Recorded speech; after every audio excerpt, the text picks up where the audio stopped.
Hey guys, Portia here, and today I'm going to be doing an unboxing on the RealKant 20 to 30 ounce full size tumbler press. Now I did have an opportunity to check out their mini heat press and I was really pleased with the results.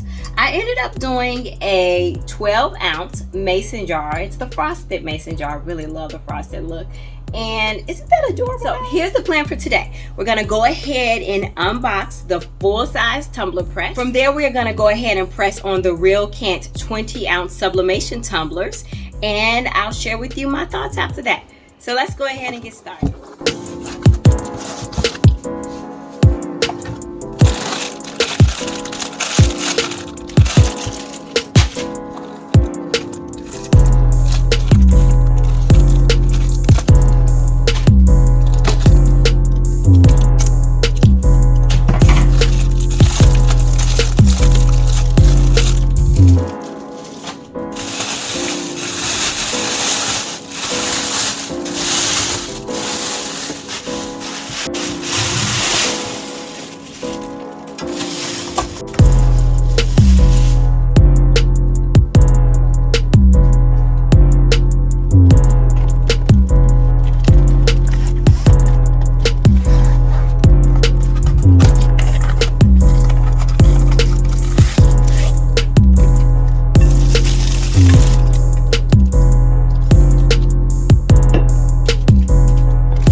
And we are all unpacked, and I have found a home for the new tumbler.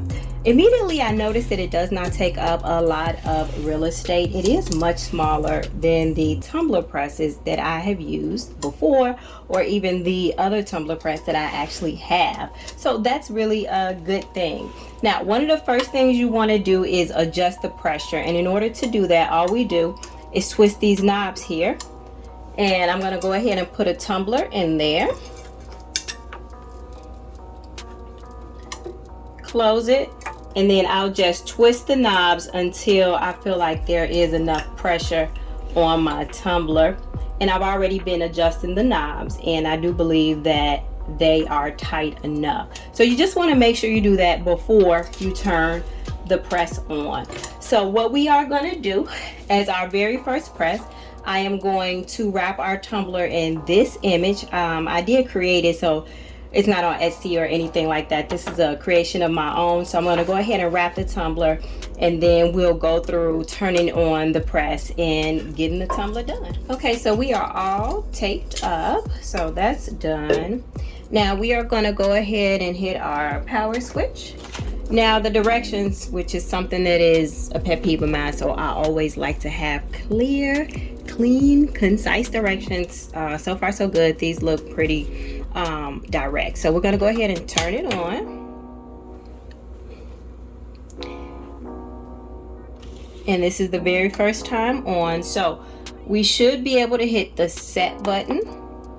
And the temperature is actually already set to where I need it to be, which is 356. And then we're going to hit the set button again, and I want it to go for 50 seconds. All right, and we're going to long hold to set our time in, so time and temperature. And right now it's going to heat up. Well, it is heating up. So we're just going to let that heat up, and then when we come back, we'll go ahead and press our image onto our cup.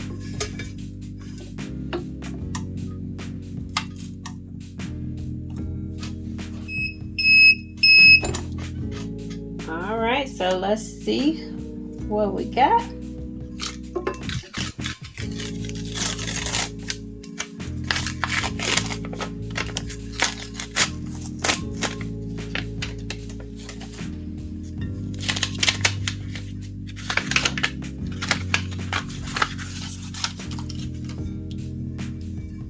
Alright guys, so we are looking pretty good. Now, one thing I do want to do is clean up our tumbler because we do have a little bit of transfer from our paper.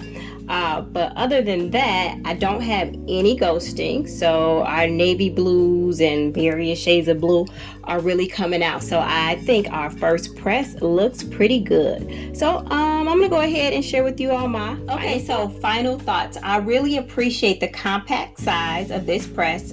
It definitely does not need a lot of room to do what it does. The next thing I really like is the ease of use. So you guys watched me take it out of the box, turn it on, and make a tumbler, and I had no issues getting started whatsoever. And like I said, the instructions were pretty straightforward, which is definitely a plus. And the last thing that I want to talk about is the consistent heating. Now, I was a bit concerned because, of course, as I put the tumbler in the press, the heat started to fluctuate, which makes sense because the heat is transferring to the actual substrate itself.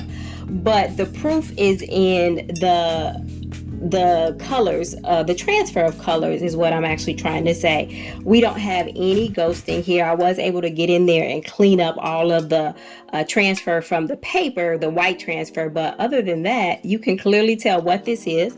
I like our leather look down here at the bottom. And then it kind of changes color on this side because of the pattern that I selected. So it's lighter here and darker on this side. But all throughout, you can see the consistency of color, and we have no ghosting whatsoever. And I think that's pretty awesome for a first press. All right, guys, so this is all I have today. I just wanted to share with you all my first impressions on the RealKant 20 to 30 ounce tumbler press. If you have any questions, concerns, emotional outbursts, let me know. If you found this video helpful or just plain old entertaining, could you go ahead and give it a thumbs up? But guys, as always, until next time, peace.